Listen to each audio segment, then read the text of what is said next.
Trump आज बाल बाल बच गए।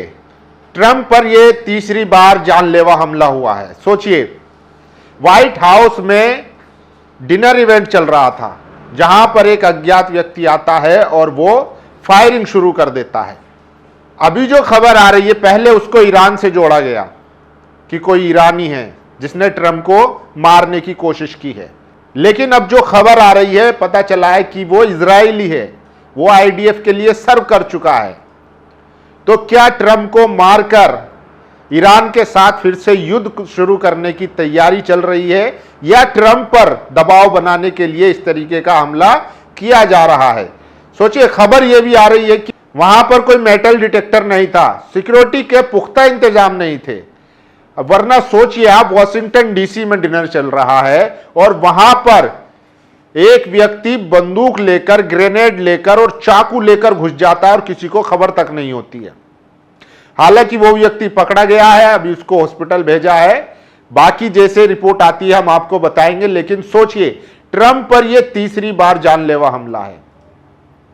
तो क्या ट्रंप पर दबाव बनाने के लिए इस तरीके का हमला किया गया है? और सोचिए उस वेस्टर्न मीडिया का क्या रवैया है इस हमले के बाद। सोचिए, जो व्यक्ति है, जो आरोपी है, उसका नाम कोल एलन बताया जा रहा है, वो इजरायली बताया जा रहा है।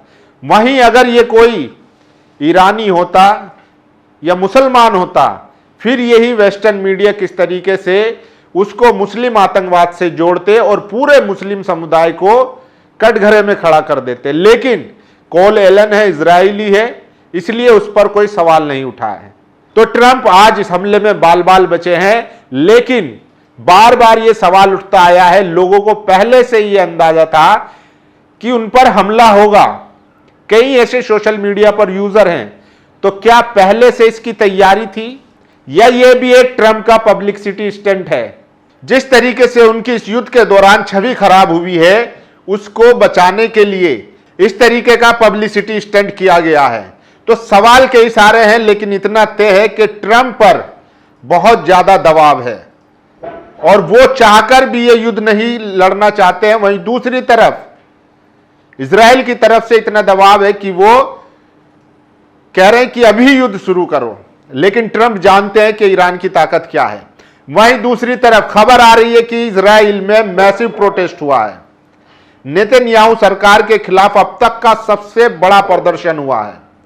उन्होंने पूरी पार्लियामेंट को घेर लिया है। सोचिए, लगातार लोग मांग कर रहे हैं कि नेतन्याहू को हटाओ और इसके ऊपर जो मुकदमे चल रहे हैं उसकी सुनवाई करवाओ, इसको जेल में भेजो। इसने पूरे इजराइल को बर्बाद करके रख दिया है। वहां से जो इजरायली है अपना देश छोड़कर भाग रहे हैं। अभी खबर आई थी कि 40 जो इजरायली नागरिक है वो रशियन एयरपोर्ट पर पकड़े गए थे।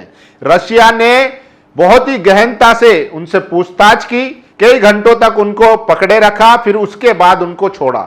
तो सोचिए, इजरायलियों के लिए बड़ी मुश्किल से अरबों ने, खासकर फिलिस्तीनियों ने एक जगह दी थी कि जहां यहूदी आकर रह सकते थे, लेकिन इन्होंने अपने सो कॉल्ड ग्रेटर इजराइल के लिए उसको भी खतरे में डाल दिया है। अब ईरान ने जब मिसाइल दागी है तो इनको पता चला कि इजराइल तो सुरक्षित ही नहीं है, इसलिए अब ये भागने लगे हैं। वहीं ईरान ने कहा है कि अमेरिका सीज फायर का खुला उल्लंघन कर रहा है। वो जो बैरिकेड लगाए हुए हैं वो सीधे तौर पर युद्ध विराम का उल्लंघन है। तो सोचिए, ईरान ने चेतावनी दे दी है। वहीं अब्बास अरागची ने भी कहा था कि अगर अगले 48 घंटे में हमारे जो 11 ट्रिलियन डॉलर की जो एसेट फ्रीज है उस पर अगर कोई प्रस्ताव नहीं देते हैं तो फिर युद्ध शुरू हो जाएगा। वहीं ईरान के मुख्य न्यायाधीश, सुप्रीम कोर्ट के जज, उन्होंने भी कहा था कि हम युद्ध के लिए तैयार हैं। वहीं दूसरी तरफ वॉशिंगटन डीसी में डिनर में जो ये मामला हुआ है, जो हादसा हुआ है, जिसमें कहा जा रहा है कि ट्रंप बाल बाल बचे हैं, ये कई सवाल खड़े करता है। ट्रंप कह रहे हैं कि भाई जो प्रेसिडेंशियल पोस्ट है जिस पर मैं विराजमान हूं, ये बहुत ही कठिन है, चुनौतियों से भरा हुआ है, ये आसान नहीं है, लेकिन मैंने इसको कर दिखाया है। सोचिए, इस व्यक्ति ने अमेरिका की शाख को भट्टा लगा दिया और पिछले 40 दिन के युद्ध में ईरान ने अमेरिका की जो ताकत थी, सो कॉल्ड ताकत, उसकी दुनिया के सामने धज्जियां उड़ा के रख दी। और ये अपने लिए नोबेल पीस प्राइज की मांग करता है। सोचिए, अमेरिकी और इजरायली मिसाइल से ईरान में 167 बच्चियां, छोटी छोटी बच्चियां, उनकी हत्या कर दी गई मिनाब स्कूल पर, और ये पीस प्राइज मांग रहा है। सोचिए, सबसे बड़ी खबर है कि ट्रंप पर हमला होना यह सबसे बड़े सवाल खड़े करता है, और कई सवाल खड़े करता है। क्या यह ट्रंप का पब्लिसिटी स्टंट था, या फिर ट्रंप के ऊपर दबाव बनाने के लिए इस तरीके का हमला किया गया? वहीं अगर इस हमले में कोई मुस्लिम एंगल होता तो फिर पूरी दुनिया किस तरीके से इसको लेती, या फिर ये 9/11 जैसा हमला था जिस तरीके से नाम आता है कि मोसाद ने वो करवाया था। और सोचिए, वॉशिंगटन डीसी जब सेफ नहीं है तो वो खाड़ी देशों को क्या सेफ करेगा? अब ये लोग सवाल उठा रहे हैं खाड़ी देश वाले कि भैया आप वॉशिंगटन डीसी में सेफ नहीं है, वहां कोई भी घुसकर आप पर हमला कर दे रहा है, और आप हमारे देशों को सुरक्षा देने की बात करते हो, हमसे करोड़ों डॉलर वसूलते हो, जो कि ईरान ने पूरी तरीके से दिखा दिया कि अमेरिका का कोई रडार, थाड़, वायु रक्षा प्रणाली किसी काम का नहीं है, वो आपको बेवकूफ बना रहा है और वहां पर अपना बेस बनाकर सिर्फ मिडिल ईस्ट को कंट्रोल करता है। तो अब यह भी तय हो गया है कि मिडिल ईस्ट से, खाड़ी देशों से अमेरिका की छुट्टी हो चुकी है, और अमेरिका पूरी तरीके से बर्बाद हो चुका है। उसके पास कोई जवाब नहीं है ईरान का। ईरान जब चाह रहा है वो अपने जहाज जो है भेज दे रहा है, लेकिन स्ट्रेट ऑफ हॉर्मुज जो है अभी तक ट्रंप खुलवा नहीं पाए, बल्कि उन्होंने बाहर एक अपना अलग से ब्लॉकेड लगा दिया है, जिस पर ईरानी जो है वो हमला भी कर रहे हैं। IRGC ने साफ कहा है। अभी उन्होंने एक बड़ा तेल का टैंकर अपने कब्जे में लिया था, जिसकी फुटेज भी जारी की थी। तो ईरान इस युद्ध में कहीं ना कहीं अपर हैंड पे है, लेकिन ट्रंप की मुश्किल बढ़ती जा रही है।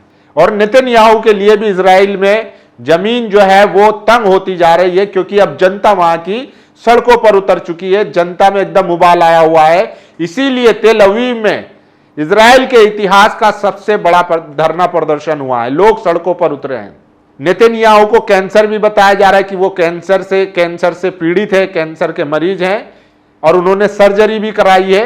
तो कभी भी उनके साथ कोई भी घटना घट सकती है। लेकिन और इजरायली लोग जो है कह रहे हैं कि आप युद्ध खत्म करो और हमको शांति से जीने दो। युद्ध के दौरान भी इजरायली ये कहते हुए सुनाई दे रहे थे कि ईरान के लिए जब मिसाइल आती थी कि ईरान आप युद्ध जीत गए, हमें बख्श दो, हमें छोड़ दो। उनके जो बंकर बने हुए थे वहां तक वो सुरक्षित नहीं थे। तो सोचिए, ट्रंप पर जो हमला हुआ है, व्हाइट हाउस में जो हमला हुआ है, उसके पीछे की असल वजह क्या है और कौन है, ये अब लोग सोशल मीडिया पर खुलकर सामने आ चुका है।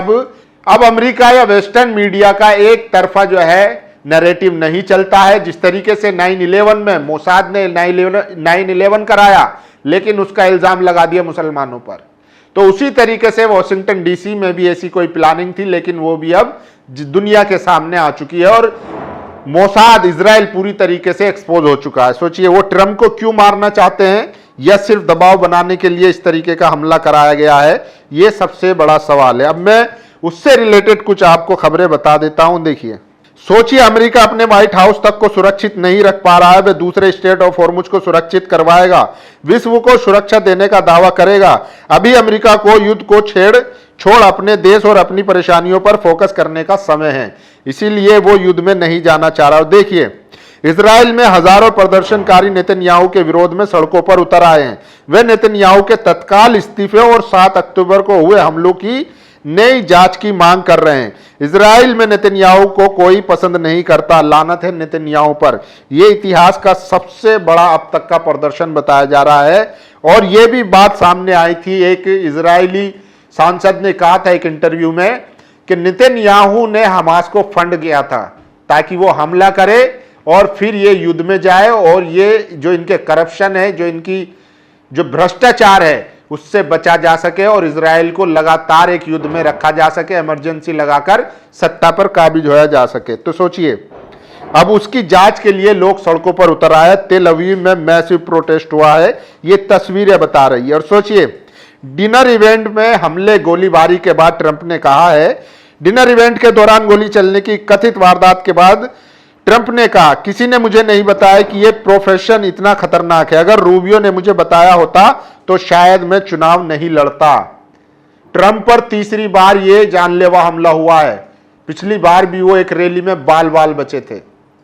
और ऐसा अंदाजा और ऐसा दावा बार बार किया जाता है कि ट्रंप की हत्या हो सकती है। कौन है इसके पीछे, यह भी समझने की जरूरत है।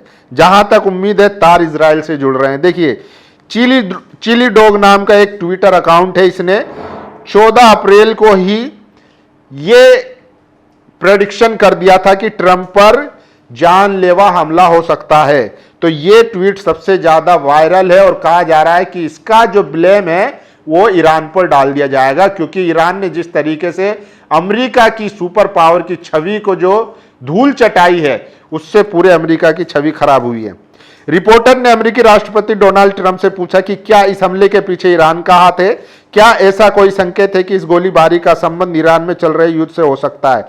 ट्रंप ने कहा, मुझे ऐसा नहीं लगता, लेकिन अभी कुछ कह नहीं सकते हैं।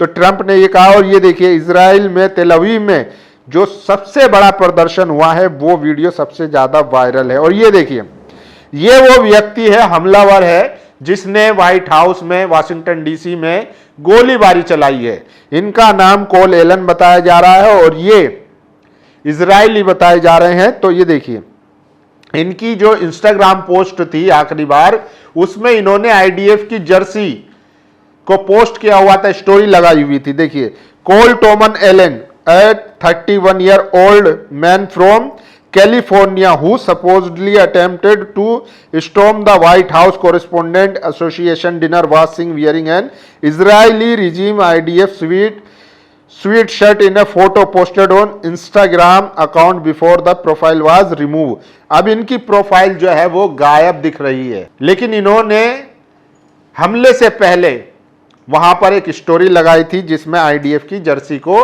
पोस्ट किया था।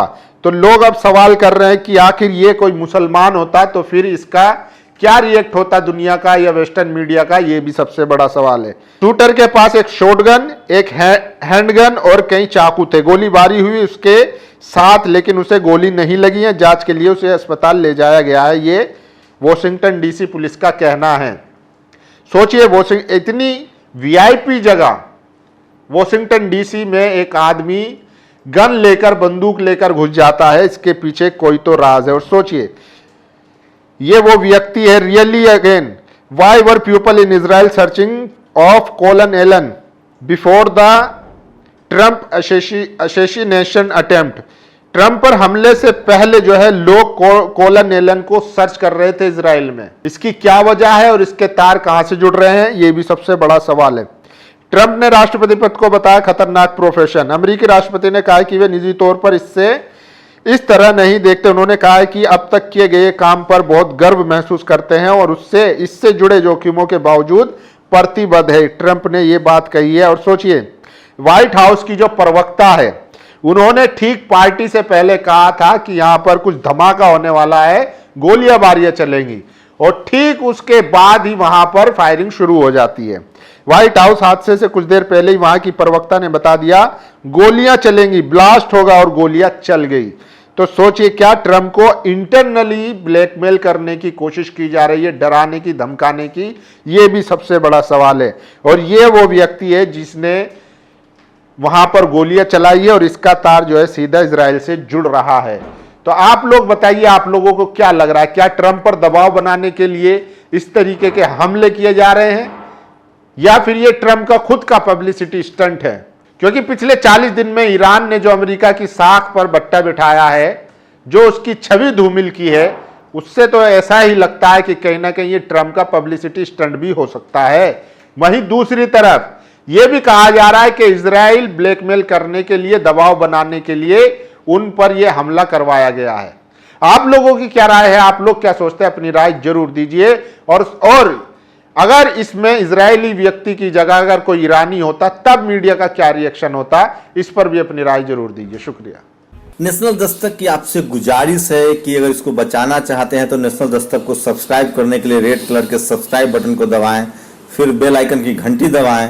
नेशनल दस्तक को बचाने के लिए बहुत जरूरी है कि हर खबर को शेयर करें, लाइक करें, कमेंट जरूर करें।